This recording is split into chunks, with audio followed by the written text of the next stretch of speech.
To build back better, we must reinvent capitalism. Here's how.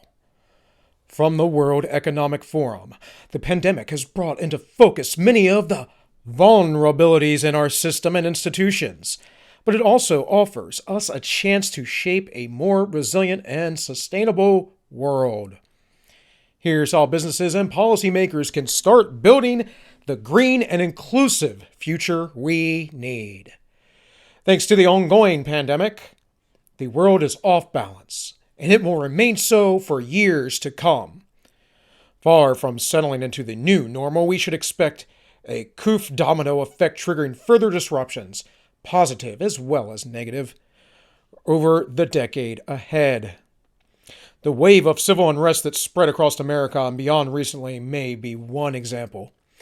It seems likely that the pandemic contributed to the context in which anger and despair boiled over into the outrage and unrest following the death of George Floyd. Other possible COVID-induced discontinuities ahead range from a full-blown financial crisis to a step change in the rate of the global energy transition.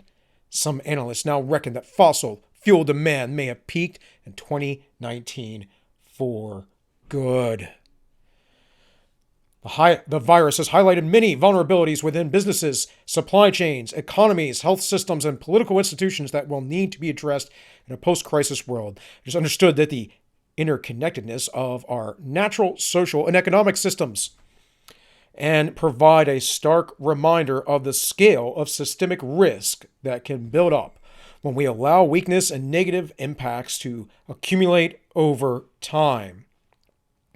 An inclusive and green recovery is vital if we are to create more resilient economies and a world in which business can thrive, not just now, but long into the future. There are positive signs that in some countries, bailouts and stimulus packages have been designed with these criteria in mind. But this is by no means universal. It seems inevitable that some governments will repeat the mistakes made in the aftermath of 2007-2008 financial crisis when, in many cases, the policies adopted post-crisis exacerbated inequality and locked in unsustainable outcomes. A true recovery from the coof will not be about putting things back together the way they were. We need to build back better, to reset. If we are to address the deep systemic vulnerabilities and pandemic has exposed for businesses, building back better is about much more than corporate social responsibility. It's about truly aligning markets with natural, social, and economic systems on which they depend.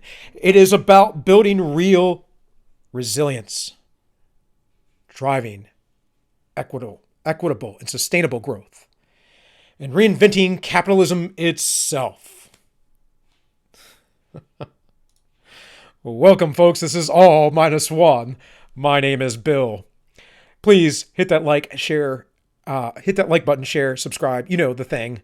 You know the thing, man. Come on, man. You know the thing. Hey, go over here to Rumble, guys. I got this up and running now. Give me a sub over on Rumble. Help me grow there, because eventually YouTube will not let me talk about the things that I talk about. Also, gonna plug it now. Got the show, The Ends Justify the Memes. We go live every Wednesday night at 7 p.m. You can check me out there with my co-host and sometimes other folks every Wednesday, 7 p.m. And we'll be doing some Christmas memes tomorrow night and talking some new stuff and probably some stuff that I've talked about or will be talking about throughout the week. So with all that, let's build back better, folks. Let's build back better. And let's look at some politicians right in line with this globalist nonsense. Better means giving support to the most vulnerable while maintaining our momentum on reaching the 2030 Agenda for Sustainable Development and the SDGs. Canada is here to listen and to help. This pandemic has provided an opportunity for a reset. This is our chance to accelerate our pre-pandemic efforts to reimagine economic systems that actually address global challenges. word for word what the World Economic Forum says. Folks, call me a conspiracy theorist all you want. These are puppet governments. These are puppets for globalists and corporatists. I'm going to play this one more time. Building back better means getting support to the most vulnerable while maintaining our momentum on reaching the 2030 Agenda for Sustainable Development and the SDGs. Canada is here to listen and to help. This pandemic has provided an opportunity for a reset. This is our chance to accelerate our pre-pandemic efforts to reimagine economic systems that actually address global challenges like extreme poverty, inequality, and climate change. What did all this say? Pretty much that. I didn't even read the whole thing. Resilience, future growth, future-proofing capitalism. We're not running on a capitalist model, folks. This is a centralized economy with centralized banks. That is a left-wing ideology, if you would. That is a left-wing economic ideology. Here we have Pope Francis. To help our society to build back better, inclusion of the vulnerable must also entail efforts to promote their active participation. And then people going, amen, Father, amen. 1, he's a man. 2, unbiblical position, completely. Christ never said that there would be a pope. 3, there is no vicar of Christ on earth. That means literally he represents Christ on earth, which is blasphemy. And you folks out there, you got to get away from the Catholic Church, folks. Sorry, I'm not like, if you believe in God and, the Bible and other stuff, cool, whatever. I don't really care what your religion is, generally speaking, as long as you don't come after me. But the Pope is just a political puppet. He's just a political position to control your mind. The papacy is a heretical and evil organization. All right, that's enough of that. But here we have buildbackbetter.gov. This is Joe Biden and all his plans on economic recovery and building back better. Remember, he started picking up that phrase a while back.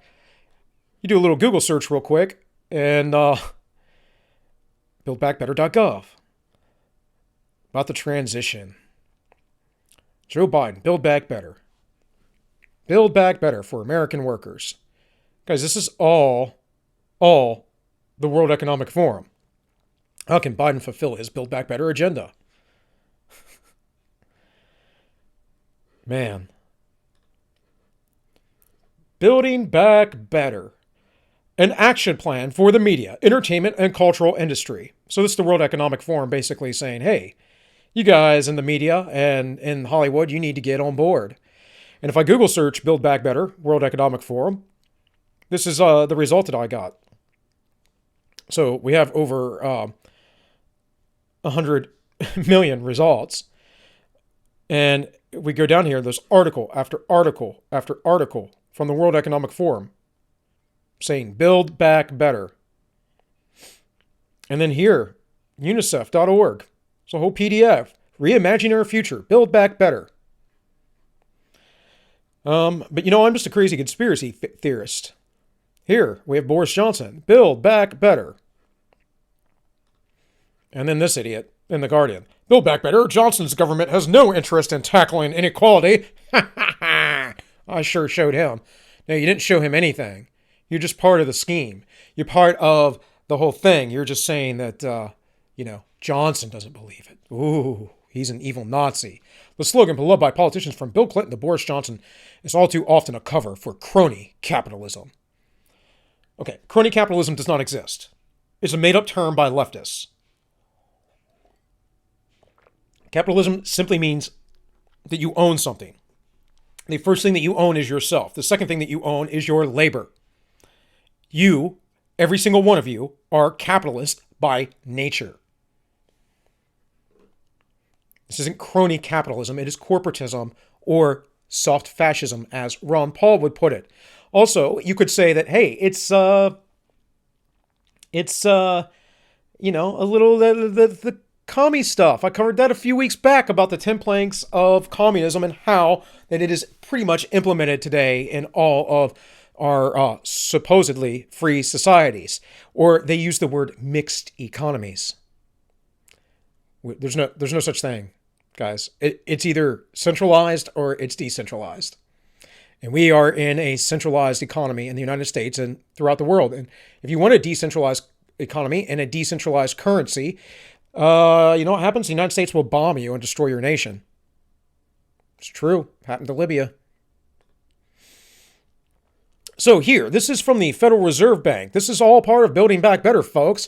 Board of Governors of the Federal Reserve System, the Federal Reserve, the central bank of the United States, provides the nation with a safe, flexible, and stable monetary and financial system. That is a load of bull. There's nothing safe, flexible, or sustainable about how the Federal Reserve works. So if we go down here, these are the Federal Reserve 2021 print note orders. And what's really important, we can look at these little graphs and all that they have here, not that big of a deal. But what's really important is this. In the fiscal year 2021, print order 7.6 to 9.6 billion notes is an increase of 1.7 to 3.8 billion notes, or 30.6 to 65.9% from the fiscal year order 2020. Now, that means that of all the money they just pumped out, the 35% in the last year of all money printed, they're going to up that by another 30 to 65% this coming year in 2021. This is how we build back better, folks, by destroying the American economy in order to allow other superpowers to rise. And everyone from Justin Trudeau to Pope Francis to Boris Johnson and Joe Biden are in on the scheme, as well as the media and cultural industries. Folks, I want to remind you that despite what I read to you in the very beginning there, that the WHO itself, which I'm not a fan of in any way, shape, or form, but the WHO itself is against lockdowns. This is from the WHO and their stance on lockdowns, and that it should only be used as a last resort. This is an article from them about the coronavirus and herd immunity lockdowns. Now, this I used the other day because I kind of want to get into this and what building back better actually means, what it's really about. And it's really about controlling you and the elites doing whatever they want. So yesterday I used this chart to show how that the arguments about the excess death rates between a certain demographic group of 25 to 44-year-olds was a bunch of media hooey, which it is, because that trend had been going up for a while.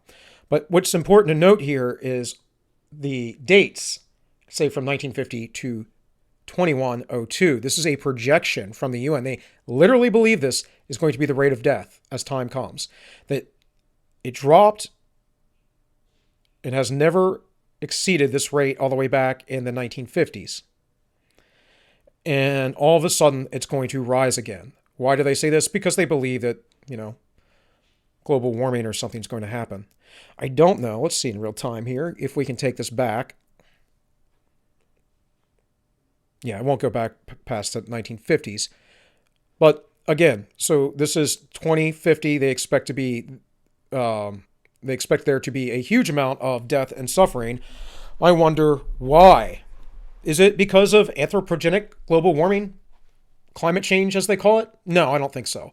I think it's because they think that by 2030, they're going to have complete control over all of the world economies and how people can do anything. That kind of line from the book of Revelations that no man can buy or sell unless they have the mark. But, I'm just little Alex Jones over here. So anyways, I read to you this report yesterday from the CDC finding nearly 300,000 excess deaths during the pandemic, except for that's not true. It is not true at all. Over here, John Miller has the data on his Twitter page. That is at MillerStream. And I believe, I haven't checked, but I believe that is a pinned comment. Let's check that out so I can keep this accurate for you all. It sure is. So, despite what the U.S. News and World Report stated, ABC News a year prior stated that that age of 25 to 44 had seen an increase in mortality, in morbidity, that is, based on suicides, homicides, and overdoses, and that this trend had been on the rise for a while, as this data shows here. Can't really correlate that with the coof now, can we? So I went through all that yesterday. Here we can look at specifically, though, this chart I brought up from the CDC.gov. This is 2017 data, and this is all age groups that they measure. So you have this middle age group here. You have this young adult age group here, and teens and very young adults. What we see here, which would make sense, is that suicide rates are high in this group. And I talked about this a little bit yesterday, that homicide rates are high in this group as well. This is where most of the crimes are committed. There's a lot of suicidal teenagers, young people, because it's an unstable time in your life. Emotions run high. But there is also a high suicide rate here at 10% in the ages of 25 to 44. And it doesn't really talk about overdoses here. It talks about unintentional injuries. It doesn't really talk about homicides here. It's 6%, but it's not as high as over here. But it doesn't get into the overdoses or any of that stuff. It just has a little other category. And then once we get over to 45 to 64, we see suicides have relatively dropped to only 3% of all-cause mortality. So this is something, people get either more mentally stable as they get older, or they're already dead, or whatever it is. So this is something we see with people who are younger, who are generally less emotionally stable. Now, why do I bring this up? Because I'm going to show you some data about suicide rates and how they've been changing in our current quasi-lockdown state. And this is directly contrary to what I just read to you at the beginning here from the World Economic Forum, because the vulnerabilities that were supposedly exposed here are not vulnerabilities in our system. It was all planned. Every ounce of this is planned. Now, you might say, but Bill, they didn't know that this pandemic was going to happen. Well, I don't know. It's kind of weird that they had a little tabletop exercise the month that this started in Wuhan, and decided that they were going to talk about a coronavirus pandemic that would all of a sudden destroy things in the world last October. That was event 201, by the way, folks. You can look it up. A little strange to me. A little strange that in Wuhan they have a lab that does gain of function. Gain of function is essentially a means to which they try to fight viruses by making them super bugs that they can then learn to destroy so they can get rid of other viruses. Seems like a very, very dumb way to go about things. It's like, let's make our enemy as strong as possible, who is always, annoying us. Let's make him as strong as possible. Let's give our little bully some jiu-jitsu lessons and some steroids, and get him in the gym, and then we're going to teach him how to kickbox and give him a gun and a couple knives, and then we're going to see how you can beat him up. It's like, let's pump up our enemy or this thing that we're trying to destroy as much as possible so that we can figure out how to beat other diseases. It's a silly logical process in my mind. You don't go about life like this, folks.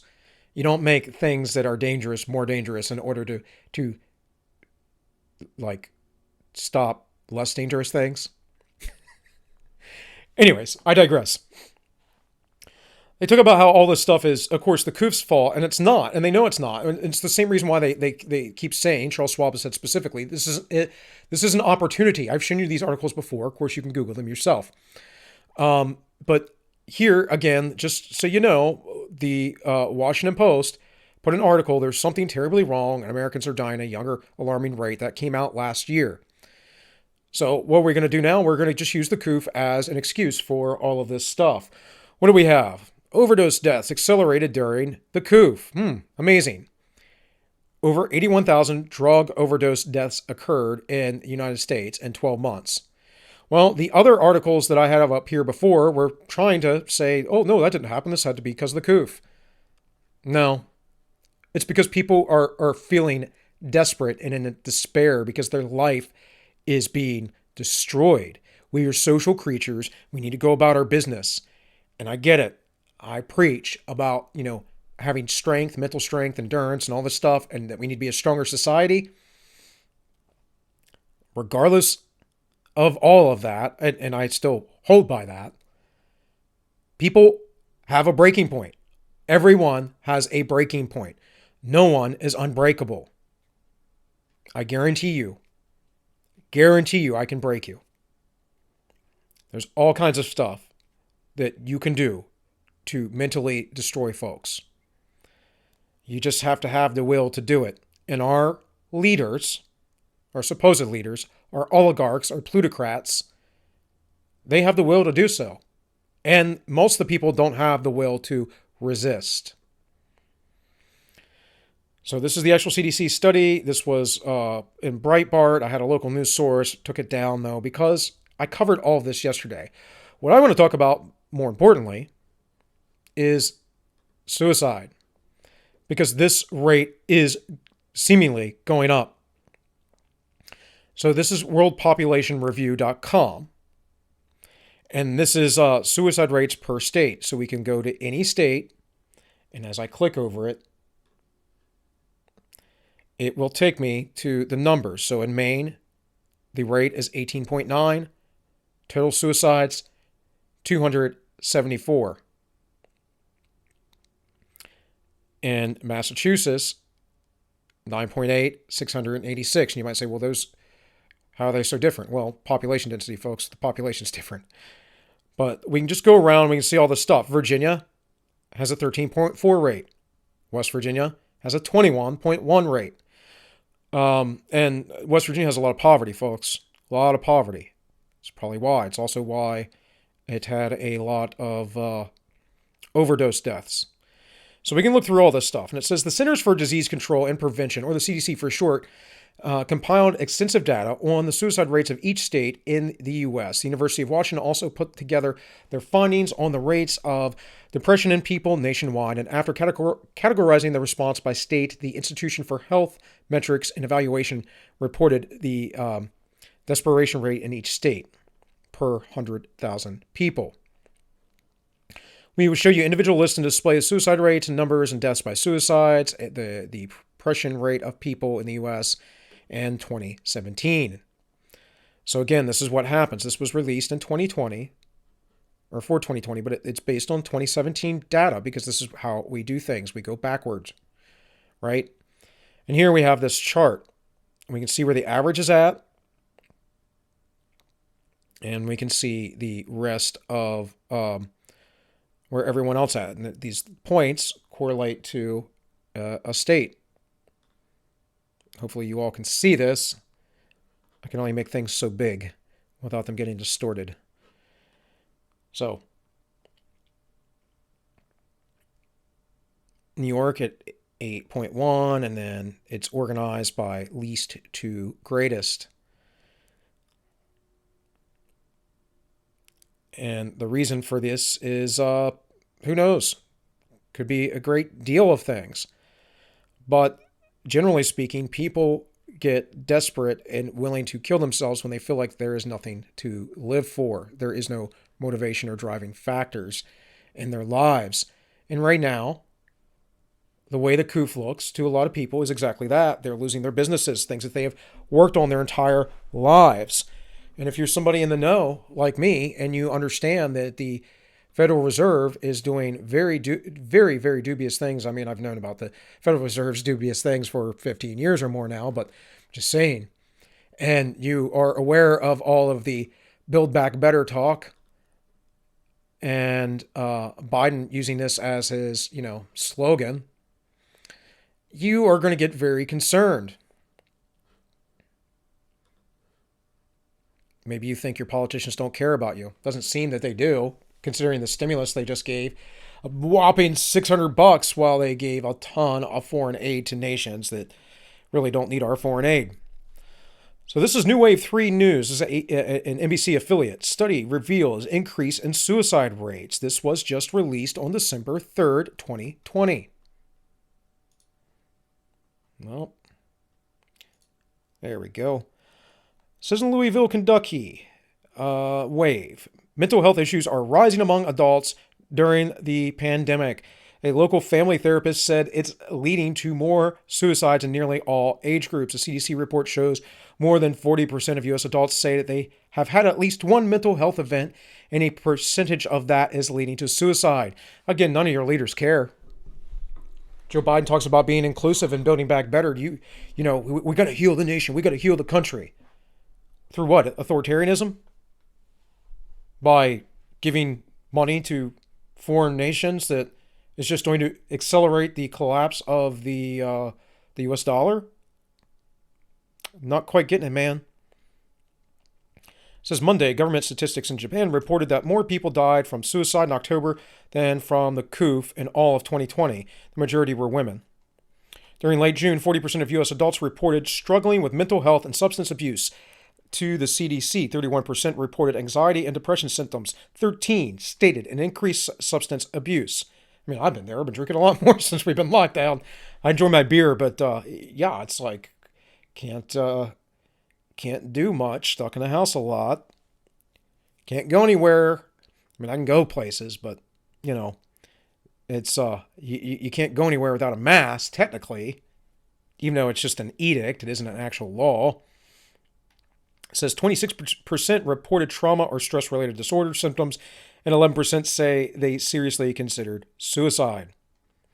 While safety measures like quarantine and social distancing are proven to reduce spread, that is completely false. There is no proof that quarantines and social distancing are reducing spread, where spread would have stopped a year ago. Or let's say less than a year ago, because we haven't quite been doing this stuff for a year yet. We're getting pretty close, though. What, in March or April? I think West Virginia went down, lockdown, or Maryland did in late March, if I'm not mistaken. So the CDC says the potential for adverse outcomes to suicide risk is high. Yes, of course. And it says our elderly population has a huge number of suicide rate. Yeah, there's a story about a lady in Canada, I believe it was, who euthanized herself because she didn't want to live lonely. Who's consulting these folks? Like, who's consulting the folks who can't see their family? Hey, would you rather die? Would you rather risk getting the coof? Frankly, I think I would, to see my grandchildren, my son or daughter in the future, as I am an elderly person. But this isn't about your mental health or protecting anybody. This is about, this is about control and globalism and psychopaths who run our world. So here from the National Institute of Mental Health, of course, we can't have anything, right? Can't have anything that talks about some sort of other health condition. It doesn't talk about, the coof. This just drives me nuts. I go through all this information all the time, and it's like, oh, disclaimer. I think this is a big, bold red one, too. Yeah, look at that. Oh, we're talking about suicides, but, the coof's the most important thing. Stay scared, you simpletons. Suicide's a major public health concern. Yeah. Definitions. Suicide is a leading cause of death in the United States, according to the Centers for Disease Control and Prevention. In 2018, suicide was the 10th leading cause of death overall in the United States, claiming the lives of 48,000 people. Now, if you recall yesterday, we were talking about overdoses. like briefly, we talked about overdoses. And what I was saying about that and the numbers that they were trying to conflate from this report here was a difference of 5 people from the study. In fact, I'll just bring that up real quick. So it was a difference of 5 people. Where is it at? Well, this is actually looks like a different paper, but and it was something like 4,535, something like that, had died of overdoses, and another 5 more of supposedly the coof. So that's absurd when then the CDC has numbers like this, where it says 81,000 drug overdose deaths. Now, I know not everyone is in that age category of 25 to 44, but those numbers just don't seem right, or they seem much higher now. And then again, like in here, it says the disruption of daily life due to the coof has hit those with substance disorders hard. Yeah, of course. Synthetic opioids, primarily illicit manufacturer fentanyl, appear to be the primary driver of the increase of overdose death. Yeah. And so forth. But those people aren't necessarily trying to kill themselves. These people are. So it says over 48,000 people killed themselves in 2018. Suicide was the second leading cause of death among individuals between 10 and 34, and fourth leading cause of death among individuals of 35 and 54. There were more than 2.5 times as many suicides in the United States as there were homicides. Yeah, duh. Homicide's not really a big issue in the U.S. except for within certain cities, and usually among certain populations who are in criminal activities. So, let's see if I can get this chart here a little bit bigger.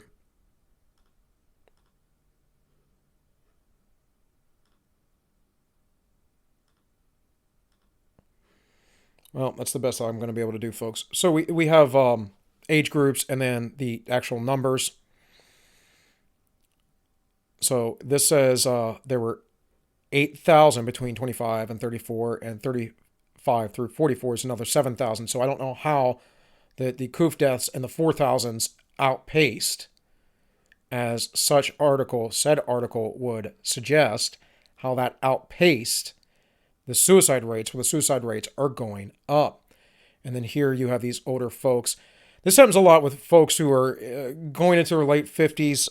If you study any sort of like behavioral psychology, social work type stuff, you'll see that if they don't have good lives, good connections with their children, they don't have a wife, that kind of stuff, people tend to get suicidal because they don't see a purpose to their life and they're just aging.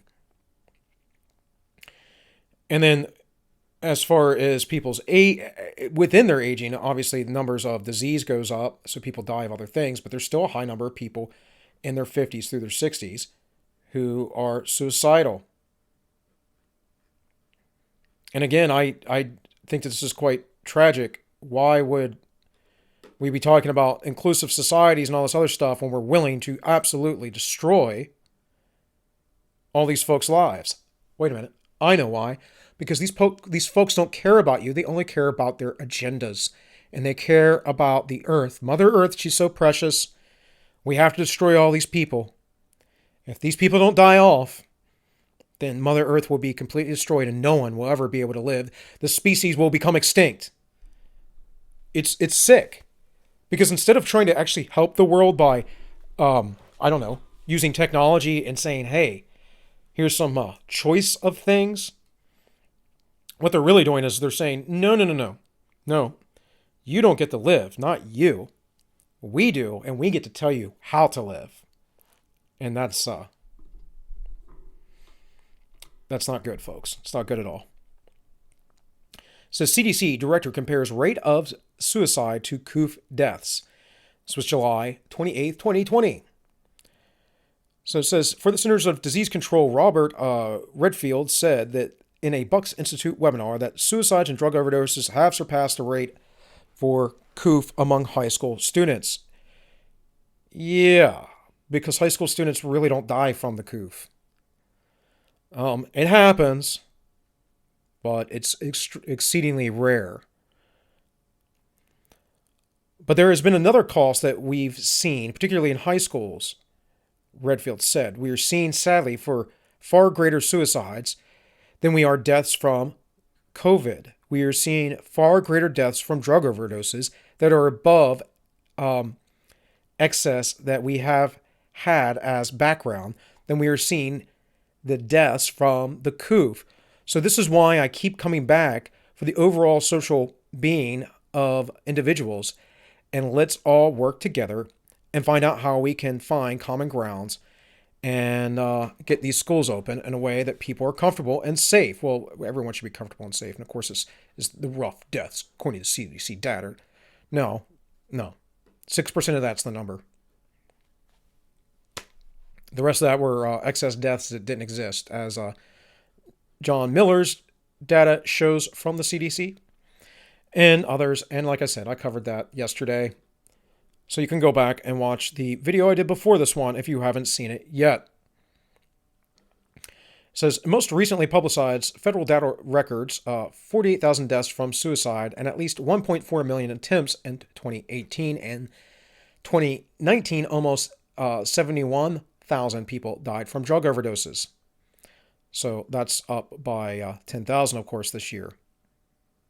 Where Redfield obtained his data is unknown, although a doctor at the John Muir Medical Center in Walnut Creek, California, claimed that the facility has seen a year's worth of suicide attempts in the last 4 weeks. I remember that report. All this, by the way, folks, was not too long before or around when the doctors came out in California and basically, got banned from YouTube and everywhere. It's fake news. It's not what the World Health Organization says, even though they change their mind every other day. And I think that's a reason why this is an issue, too, that people would be more suicidal or have deaths of despair, because we're talking about conflicting information constantly. Recall, Donald Trump is Hitler because he didn't want to go and rule the world as a globalist. Somehow, even though Hitler's whole plan was to create a master race that ruled the entire world. I've read you the quotes before. I can find them for you again. It's not that hard. Donald Trump is just an anti-globalist and was trying to make American sovereignty and manufacturing good again. And people got on average, $5,000 a year boost in pay, which I've covered that before too. Under the Bush and Obama administrations, it's like $50 or something over the course of freaking 16 years. It was like $100 or something. I forget what it was. It was a minimal amount for the average person. And under Trump, things got way, way better. So here from Kentucky, stands for Kentucky, WKYT. Study reveals increased suicidal rates across the U.S. This is December 4th, 2020. It says mental health issues are on the rise, blah, blah, blah, blah. During late June, 40% of all U.S. adults reported struggling with mental health issues. I basically covered this already. But I'm just saying, the information is out there. Then we have this weird one I found. But to be fair, I'm bringing it up. It says fewer people are dying by suicide in St. Louis during the pandemic. Okay. Even though the coof has disrupted lives, making more people anxious and depressed, but a spike in suicides hasn't played out in St. Louis. Well, good for you, St. Louis. Probably too motivated by rioting and stuff. President Donald Trump, for one, has argued public health orders that closed businesses are prompting more people to kill themselves. Oh, it's Trump's fault that people lock down. I got it. We can't keep this country closed. This is a massive country with a massive economy, Trump said in his final debate with the former Vice President Joe Biden. People are losing their jobs. They're committing suicides. And St. Louis suicides have actually dropped during the coof. Data from the medical examiner's office show from March to September, there was 18 deaths by suicide in the town, down from 42 in 2019 and 39 in 2018. during the same 7-month period. So what? Things go up and they go down. You think that continuing lockdowns is not going to cause more of this? People losing their businesses, people struggling, people getting a slap in the face by a $600 stimulus per person per child, and then that is if they're making under $100,000, by the way, because a lot of people who own a business might be making more money than that, or might have a certain job and they might still be struggling because of layoffs or other things that are basically the effects of these governments deciding that they're going to do what they want to do. And it's a huge slap in the face to have an omnibus bill that throws out money to all these foreign nations, and suddenly to say, oh, well, here is the here's a little $600 while we give these nations, billions of dollars. And of course, then, you're printing ridiculous amounts of money and everything else, just devaluing the currency so that a new world order, as the saying goes, as George Bush liked to say quite often, will be put into place. Anyways, it goes over nationwide surveys, the data I just talked about, and the mental health behavior. This is an interesting one, too. I'm not going to get through all of this because I want to keep this kind of less than 50 minutes if I can. The American Association of Suicidology. And what's the first thing it says? Oh, because of the coof pandemic, it wreaks havoc on the United States. They all have to go back to this freaking pandemic that isn't even that lethal. It really isn't. And it says, while suicides and suicide rates have most certainly increased in the last couple decades, a higher level in 2020 for suicides than for the coof is unreasonable and logically must be inaccurate, said John McIntosh, PhD, suicide statistic expert and professor emeritus of psychology at Indiana University South Bend. Oh, so that's like that's old Buttigieg's deal, right? Isn't that where he's at, South Bend, Indiana? Anyway, suicide is currently the 10th leading cause of death, and COVID's current levels are only exceeded by heart disease and cancer. That is actually an outright lie. Literally, that is an outright lie. Now, when was this put out originally? Well, November 2nd, 2020. It is not outpacing other forms of death. Like, it is very far low on the list. What people are actually dying from, by the way, are things like heart disease and liver failure and renal failure, diabetes, and then they had the coof. People are dying from pneumonia, and then they had the coof. So this is just outright nonsense. But it's why I brought it up, because these are the experts. Well, the data says otherwise. I just brought this up because, the virus is killing young Floridians. Race is a big factor. Well, hey, this guy looks fat to me. I don't care about his race. That is a fat belly. And I'm sure that's why he died of the coof. Sad. How about you stay in shape? Those people didn't exist years ago.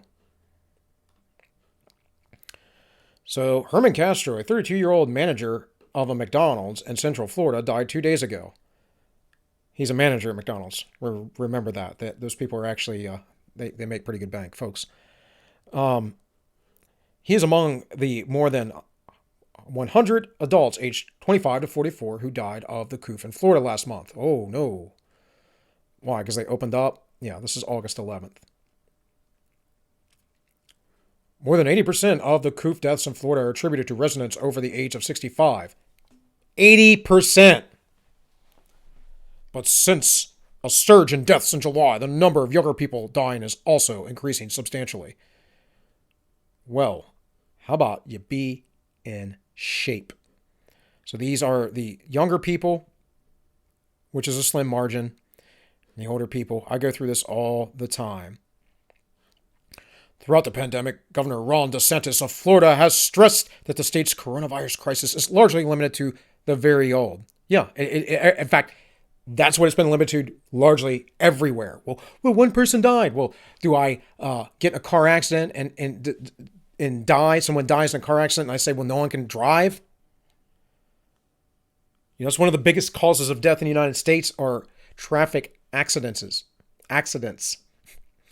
My wife and I were over to hang out with some friends a few months ago, back toward the end of summer, and we were going across the bridge over into Maryland, and right on the other side of the bridge, a tractor trailer had essentially like fishtailed and hit a car, ran over top of it, and then it exploded, and it was on fire.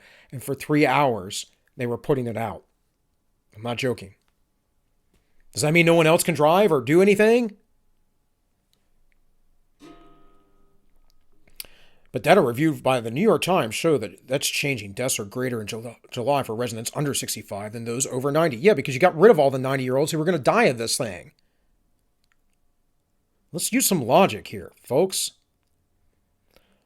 Although they still make up a relatively small number of more than 8,000 total coof deaths in the state, the number of younger adults who died of these diseases quadrupled last month. Okay, yeah, because people are out. People are going to get this. You have to understand that life has an inherent risk.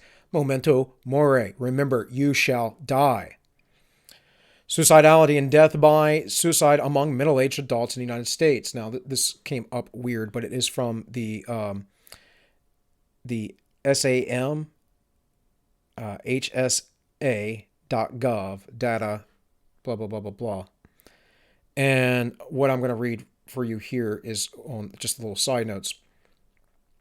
This is in 2009 and 2014, the National Survey on Drug Use and Health data indicated that middle-aged 45 to 64-year-olds had significantly lower percentage of suicidal thoughts and attempts. And it says 3.5 to 0.3% respectively. Compare that to 18 to 25-year-olds. Yeah, because they're having an unstable, time of life. Your brain's still developing. Your prefrontal cortex isn't developed. That's why the voting age should be 25, not 18. Anyways, it says according to the NSDUH data, the annual average percentage of middle-aged adults who had serious thoughts of suicide ranged from 3.3% in 2011 and 2012 to 3.5 and to 3.6 in 2013 to 14. And it continues that basically, it's changed. Data from the National Vital Statistical System show that 45 to 60-year-olds had the highest increase in death rate from suicide, 13.2 to 19.5 death per 100,000 between 1999 and 2014 among all age groups. Well, why? Because life is hard, yes, but it's also pretty good. It's pretty good in the modern age. Why? Well, probably because guys like this, and guys like this, and guys like, old creepy Sleepy Joe, and guys like this, because they've been selling you down the river for decades. And, the millennials, zennials, zoomers, whatever you want to call them, are supposedly coming into the world with less wealth than ever, as far as what has been passed down to them from their family. And then here from the Suicide Prevention Resource Center, this is the last thing, folks. I have rates by age again. So this goes through the age, and we can just see that this is from 2009 to 2018. This has been an uptick in all age ranges. And this is the chart I showed you earlier. Does anyone think this is going to get better by continued lockdowns, by destroying our economies, by essentially making ourselves weaker as a society? Do you really think that building back better is going to make anything better other than people being more and more on edge? I like this line here. The virus highlighted many vulnerabilities within businesses, supply chains, economies. No, it didn't at all. In fact, what it highlighted was government mandated edicts that were not passed through the legislature. It highlighted the need for the grab of power by certain tyrants. And it highlighted that when the government is too much involved within our economic systems, everything goes poo-poo real quickly. And it has been like this for a century now. And it's not good, folks. So this is kind of just an addendum video to what I made yesterday. Even though I went, a good 50 minutes here. But I just want you to understand and think about these things. Like, what cost are we willing to pay in order to save just one life? Just one life. While our leaders, who are supposed to be independent and sovereign leaders, are quoting the World Economic Forum repeatedly. Who really makes the rules in our nation, folks? In our nations, I should say. These are puppet figures. Donald Trump was not, which is why he was hated. And unfortunately, I'm not, again, trying to be all doom and gloom, but I don't think he's going to be able to maintain the White House. January 6th is really the final date. And, we could say up to inauguration, there could be something that could happen, but pretty much as far as Congress and the Senate goes, it is the final date to have things certified. And they're not going to do anything. And the reason why they're not going to do anything is because Donald Trump didn't realize what he was getting into. I'm more than certain. I've said this many a times. He didn't realize how deep that swamp was. He was trying to, I think, work with folks that he probably shouldn't have tried to work with. But there's going to be a lot more suicide and deaths of despair. There's going to be a lot more overdoses coming up. And the reason why is because we're about to have a huge financial crash, the likes of which we have not experienced probably since the Great Depression. And I mean a real one, of course it is induced by poor government policy like this Federal Reserve policy here that is going to increase the money supply by another 30 to 65% in the next coming year. But this isn't a natural cause of any sort of free market capitalism, folks. This is all planned and controlled. And you better wake up. You better go get supplies. You better have ammo so you can hunt and defend yourself if need be, if you are so inclined to. You better have food and water. You better know how to make it, because things will get bad. And again, I hate being so black-pilled, so pessimistic. But this is just the world we live in, folks. It doesn't mean that there can't be great things within it and great corners of light that we can hold. But the Republic's been dead for a very long time. And, people arguing about this stuff, it's just a joke to say otherwise. It died in the Civil War, and if there was any vestige of it, it was destroyed under FDR. And we are in a globalist organization now. That's the UN. We listen to the technocrats, the YouTube overlords, and Google and all that stuff, right? Washington, D.C. does not care about you. I know. I'm growing up around D.C. I know people in D.C. I am friends with certain people who have connections. I have talked to, many a times, staffers, aides, who say they don't do much and nothing. Let me tell you, what is coming is really bad. All right, folks. Well, with all that, got to plug myself again. Once again, the Ints Justify the Memes every Wednesday, 7 p.m. That will be tomorrow, as today is a Tuesday. Unless you're watching this later on, of course. You can go over to ins_justify_memes on D Live. Go check me out on Rumble, please. Get me some subs. Bump me up here, man. YouTube will not allow me to talk like this forever. There's just no way. Obviously, I'm on YouTube. You can find me on YouTube. I got a whopping 90 subs, man. I'm coming up in the world. And if you wish to support me at all and my family, there's an easy way to do that. And that's just through Subscribestar. I might set something else up I'm not asking you guys to do that. I'm just saying, if you are so inclined that you want to send me $5 a month or whatever, hey, cool. I mean, I am putting this information out regardless, and I would appreciate it if I could continue to do this, and when things kind of settle down, that I could do this as a full time kind of deal because I like it. I do it anyways. But with all that said, this has been all minus one, and I wish you all well.